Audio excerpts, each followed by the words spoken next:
কাল যে ক্ষুদিরাম অনুশীলন কেন্দ্রে এই কাউকে না জানিয়ে স্ট্রং রুম খোলার যে অভিযোগ হয়েছিল তার পরিপ্রেক্ষিতে আজ শনিবার সকালে আমি এসেছি।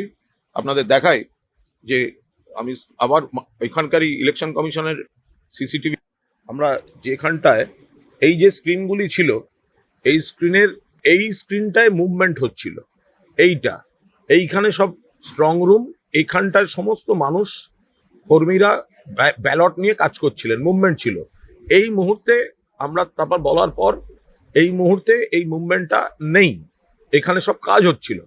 আমাদের অনুপস্থিতিতে, প্রার্থী এবং এজেন্ট তার অনুপস্থিতিতে এটা খোলা হয়েছিল এই ঘরটাকে, এবং এই ঘরেই রয়েছে কিন্তু সব স্ট্রং রুমগুলো।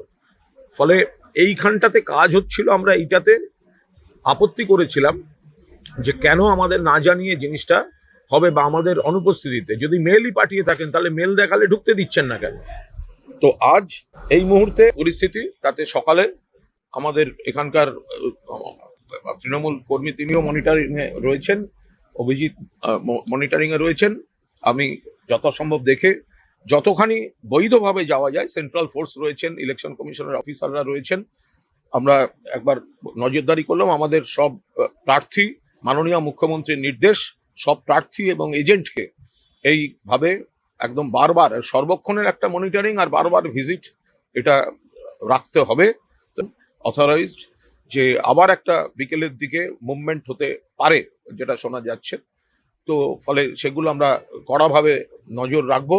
কিন্তু এসব করে তৃণমূলকে কিছু করা যাবে না।